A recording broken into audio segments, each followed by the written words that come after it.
ఒకవేళ నిజంగానే క్షేత్రస్థాయికి వెళ్ళి గవర్నమెంట్ స్కూళ్ళకి వెళ్ళి కటిక పేదరికంలోకి వెళ్ళి వచ్చి అక్కడ దానికి వచ్చి ఇంజనీరింగ్ కాడికి వచ్చిన తర్వాత అప్లికేషన్ ఫామ్లే ఫిల్అప్ చేయించే పరిస్థితి లేదనుకో, ఎవరు బాధ్యులు? ఎవరు క్రిమినల్ వేస్ట్ అంటాడు? ఎవరు క్రిమినల్ వేస్ట్? ఎవరు చేస్తున్నది ఎవరు? ఈ వ్యవస్థ నడిపేది ఎవరు? ఆయన కొత్తగా ఏం ఆకాశంలోకి వెళ్ళి ఊడిపడలే కదా రేవంత్ రెడ్డి. ఆయన కూడా ఇంతకుముందు ఎమ్మెల్యే ఉండే,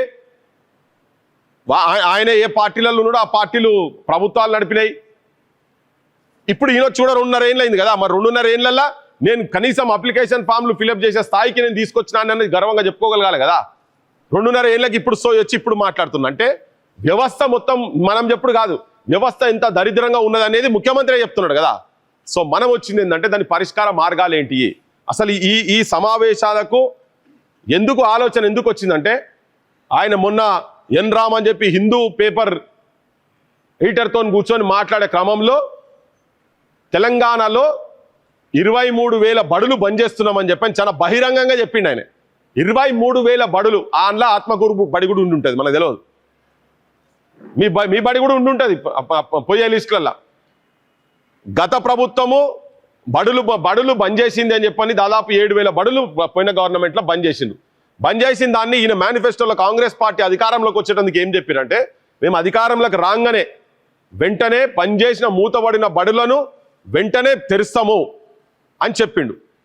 మొత్తం స్టాఫ్ ఇస్తాం, వాళ్ళకు ఇన్ఫ్రాస్ట్రక్చర్ ఇస్తామని చెప్పి మేనిఫెస్టోలో పెట్టిండు. అదే మేనిఫెస్టోలలో యూత్ డిక్లరేషన్లలో రాగానే 2 లక్షల ఉద్యోగాలు, మొదటి సంవత్సరంలో 2 లక్షల ఉద్యోగాలు ఇస్తాం, నిరుద్యోగ భృతి ఇస్తాం, వాళ్ళకి నౌకరిచ్చే వరకు 4,000 రూపాయలు నిరుద్యోగ భృతి ఇస్తాము, అప్లికేషన్ల ఫామ్లు కూడా ఫ్రీగా చేసుకోవాలని అన్నిటికీ పైసలు వసూలు చేస్తున్నాడు. ఈ పెద్ద మనిషి వచ్చిన తర్వాత ఈయన కూడా బడులు బంద్ చేసుకుంటా, బంద్ చేసుడే కాదు 23,000 బడులను బంద్ చేస్తా అని చెప్పని చాలా బహిరంగంగా చెప్పిండు.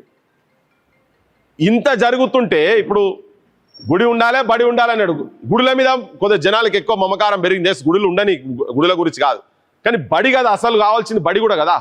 ఆ బడిని కాపాడకపోతే ఇవి ఉండయి. నాగరిక వ్యవస్థ ఉంటే ఏం పాడైతే అనాగరిక మళ్ళీ లాగులేసుకోవాలి, కూలి పని చేయవాలి అంతనే. అయితే ఇంత బహిరంగంగా ప్రకటన జరిగిన తర్వాత కూడా ఎక్కడి నుంచి కూడా ఏ పల్లెల నుంచి కూడా అంటే మనకి ఎక్కడ పోయినా ఇలా అంబేద్కర్ విగ్రహాలు పెడుతున్నారు, పూలేల విగ్రహాలు పెడుతున్నారు, సావిత్రిబాయి పూలేల విగ్రహాలు పెడుతున్నారు, మొట్టమొదటి పంతులమ్మ అని చెప్పి పెడుతున్నారు. ఎక్కడ నేను చూసి తెలంగాణ రాష్ట్రం మొత్తంలో ఏడ కూడా ఏ పల్లెలో కూడా ఒక్క అంబేద్కర్ విగ్రహం కాడికన్నా పోయన్నా కానీ అరే ముఖ్యమంత్రి నువ్వు ఇట్లా స్టేట్మెంట్ ఇస్తావని చెప్పని ఎవరు మాట్లాడలేదు. మాట్లాడిరా ఎక్కడన్నా? నాకు తెలియకుండా ఎక్కడన్నా మాట్లాడితే చెప్పండి. మీ ఏరియాలో ఎవరైనా మాట్లాడిరా? ఊరికో అంబేద్కర్ విగ్రహం ఉంది కదా, ఆ చదువుతోటే కదా అంబేద్కర్ ఆడదానికి వచ్చింది. మరి మన చైతన్యం ఎక్కడ ఉన్నది, ఎక్కడ పోయింది? అయితే దీంతో జరిగే నష్టం ఏంటిది? ఈ బడులు బంద్ అయితే రేపు మేము తెలంగాణ ఉద్యమంలో తిరిగేటప్పుడు మీ అందరికి బాగా గుర్తుకుంటుంది, కార్పొరేట్ కాలేజీలు కార్పొరేట్ స్కూళ్ళు మొత్తం బంద్ చేసి పాడేస్తాము, విద్య ప్రతి ఒక్కరి కడపకాడికి వస్తుంది, ప్రతి ఒక్కరికి ఉచితమైన విద్య. అది మనం చెప్పింది కాదు, రాజ్యాంగంలో ఉన్నటువంటి హక్కు ఆర్టికల్ 21A ప్రకారంగా ప్రతి ఒక్కరికి ఉచిత నిర్బంధ విద్య ఇవ్వాల్సిన బాధ్యత ప్రభుత్వాలది. అది మనం తీసుకోవాల్సిన హక్కు మనది, అది ప్రజల హక్కు. కానీ అలా హక్కును కాలరాసి ఎక్కడో వాడు హైదరాబాద్లో ఉన్నాడు, హైదరాబాద్ వాడిని కూడా ఆంధ్ర వాళ్ళు ఈ చైనా కంపెనీ అంటే చైనా, నారాయణ, శ్రీ చైతన్య ఈ 2 అయితే మేజర్గా వచ్చి పల్లెల మీద పడుతున్నాయి. అది అక్కడికే బంద్ అవుతుంది అనుకుంటే వాళ్ళ దగ్గర అది పక్కకు పోయి జిల్లా హెడ్ క్వార్టర్ కాక మండల హెడ్ క్వార్టర్ల కాడికి కూడా ఆ స్కూల్స్ వచ్చే పరిస్థితి ఇలా ఉన్నది. పెడుతున్నారు కూడా కదా వాళ్ళు. మరి అక్కడ దానికి వచ్చిన తర్వాత ఈ బడులు బంద్ అయితేనే అవి నడుస్తాయి కదా, లేకపోతే నడుస్తాయా? ఇప్పుడు నువ్వు ఇక్కడ మీ ఆత్మకూరులో 10th క్లాస్ వరకు హై స్కూల్ వరకు ఉన్నది.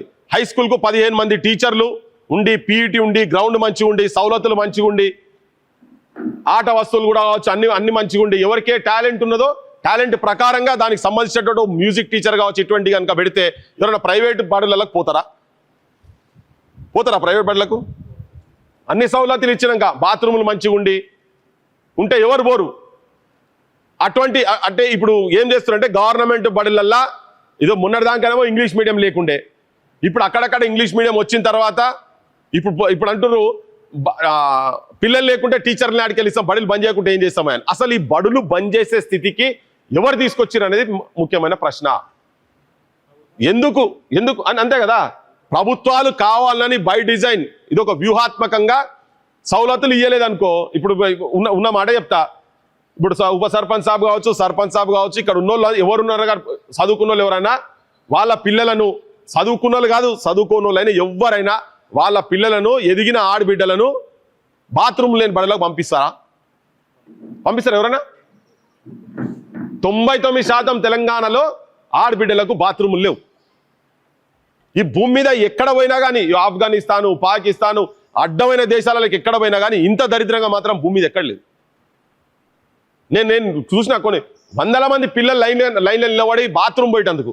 మరి అంత అవమానకరంగా ఒదికో అధ్యాపకులు ఉండరు, పంతులు ఉండరు, పంతులు అరకొర పంతుల్లే, సౌకర్యాలు లేవు.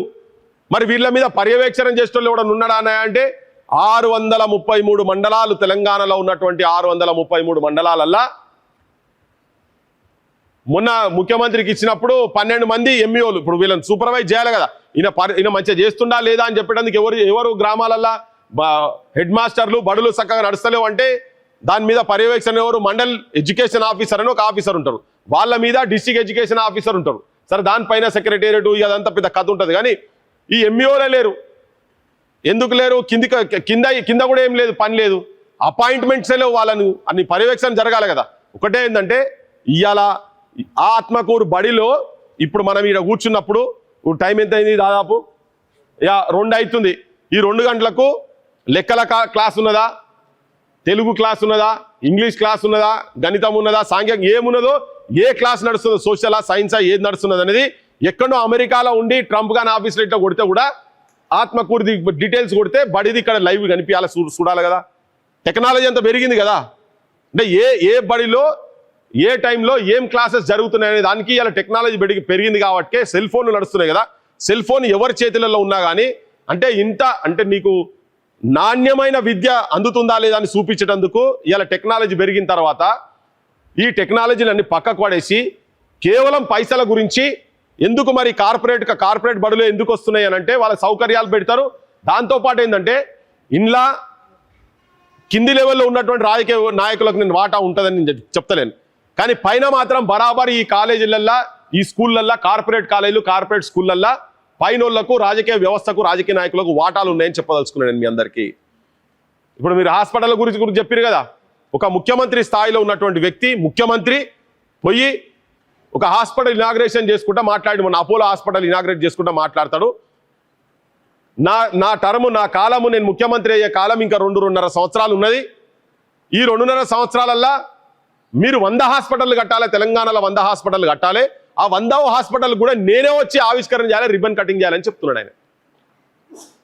ఒక ముఖ్యమంత్రి ప్రభుత్వ హాస్పిటళ్ళు, ప్రభుత్వ వైద్యము, ప్రభుత్వ విద్య ఇవ్వాల్సింది పోయి ఆయన బహిరంగంగా చెప్తున్నాడు. ఆయన ప్లాన్ అయినా క్లియర్ చెప్తున్నాడు. ఎందుకు? ఈ 100 హాస్పిటల్ కడితే 100 హాస్పిటల్ కానీ ఈయనకు వాటా ఉంటుంది. మీరు అయ్యగా రేవంత్ రెడ్డి గల్ల వాటా ఉన్నది అంటాడా అని అనుకునేరు. ఇవన్నీ మొత్తం సైలెంట్ సీక్రెట్ పార్ట్నర్స్ ఉంటారు వీళ్ళంతా.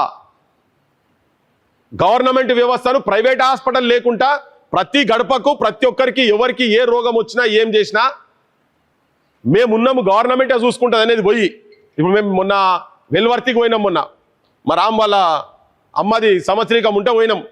ఆడిపోతే ఎంత అద్భుతంగా ఉన్నదంటే హాస్పిటల్ మొత్తం దాంట్లో ఫర్నిచర్ అన్ని పెట్టిరు. మరి రఘుభయానికి పెట్టిరో ఏం పెట్టిరో తెలియదు కానీ డాక్టర్ రాదట ఆడికి. అంటే ఎట్ ఏ టైం ఒక 10 ప్రసవాలు చేసేటువంటి ఆపరేషన్ థియేటర్ కాడికి వెళ్ళి కట్టున్నాయి. ఆ వీడియోలన్నీ చూసినాం. ఆడికి పోయినాం. నిన్నగాక మొన్న స్కూల్కి పోయినాం. 4.5 ఎకరాల పెద్ద ల్యాండ్ తోటి ఉన్నది అదంతా. అందులో చదువుకున్నటువంటి వాళ్ళే టీచర్లే ఉన్నారు. పోయి బోర్డు మీద మొత్తం చూస్తే 90 మంది చిల్లరు ఉన్నారు అందులో ఇప్పుడున్నటువంటి వాళ్ళు. ఇంతకుముందు 600, 700, 800 ఉండేనట. మరి అప్పుడు ఎందుకున్నది ఇప్పుడు ఎట్లా అంటే మధ్యలో మొత్తం దాన్ని ఇప్పుడు టీచర్లు ఉన్నారు. కానీ మధ్యలో ఏం చేసిర్రు? టీచర్లను బంద్ చేసేసారు. నీకు 10-11 మంది టీచర్లు ఉండాల్సిన కాడ హై స్కూల్లో 5-6 మంది ఉంటే ఏం చేయాలి? ఏ క్లాస్ ఎక్కడ చెప్పాలి? వాళ్ళు బంద్ అయ్యి ప్రైవేట్ కాడికి పోయారు. ఇప్పుడు స్టాఫ్ కొన్ని బడులలో పెట్టిండనుకో వస్తే ఇప్పుడైనా మరి ఎన్ని రోజులు ఉంటారో తెలియదు కదా. గ్యారంటీ అయ్యి మన వీళ్ళకు వాడు వచ్చే సంవత్సరం ఉండకపోతే పిల్లగాడు వెనక పోతాడు కదా. ఒక్క తరగతి ఒక నెల కాదు, ఒక 15-20 రోజులు కనుక ఒక్క తరగతి, ఒక్క క్లాస్. ఇప్పుడు మ్యాథ్స్ ఉన్నారు అనుకోర్రి, మ్యాథ్స్లో ఒక 15 రోజులు టీచర్ రాకుండా ఉండేది ఉంటే వెనక పోతాడు కదా. అయిపోయి వాడు లాస్ట్కి వచ్చే వరకు 10వ తరగతికి వచ్చే వరకు నీకు 6వ తరగతి 7వ తరగతిలో ఏం చదివింది అనేది కనుక నువ్వు రాకపోతాడు కోపం గాడిగా వెనక పోతాడు. ఇంకా కనుక పోతే ఆఖరికి 10 ఫెయిల్ అవుతాడు. ఈవెన్ అటు ఇటు చూసి రాసినా కానీ ఆ నాలెడ్జ్ బేస్ మాత్రం వచ్చే పరిస్థితి ఉండదు. అంటే విద్యా వ్యవస్థను, తెలంగాణలో ఉన్నటువంటి విద్యా వ్యవస్థను మొత్తం సర్వనాశనం చేసేటువంటి ప్రయత్నం జరుగుతున్నది. ఇప్పుడు పృథ్వీరాజ్ అంటే ఆయన హైదరాబాద్లో కూర్చుంటే ఈ వీడియోలలో బొచ్చడు ఊర్లలోకి పోతాయి కావచ్చు, ఇవన్నీ నడుస్తాయి. కానీ ఇది మండలాలకు వచ్చి ఇక్కడ కూర్చొని ఇది మేము బహిరంగ సభ లెక్క అని అనుకోలే. కానీ బరాబర్ ఈ మధ్య కాలంలో భువనగిరి సెంటర్లో ఒక 20 రోజులకో 25 రోజులకో జన సమీకరణతో కూడా పెడతామని చెప్పదలుచుకున్నాం మీ అందరికీ. ఇదేంటంటే భావాజాల వ్యాప్తి. అన్ని ఆంధ్రలో నారాయణ ఇప్పుడు మంత్రి చంద్రబాబు నాయుడు దగ్గర మంత్రి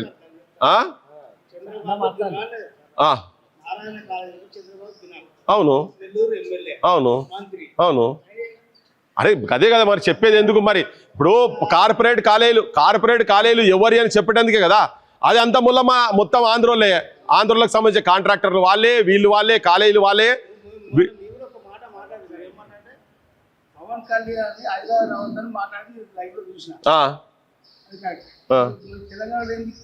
అందుకే కదా మరి పంచాయతీ, లేకపోతే మాకు ఇక్కడ ఆత్మకూరు రావాల్సిన పంచాయతీ అయింది. ఇప్పుడు గా పంచాయతీ చెప్పేటందుకే, గది చెప్పేటందుకే వస్తున్నాం కదా జనానికి.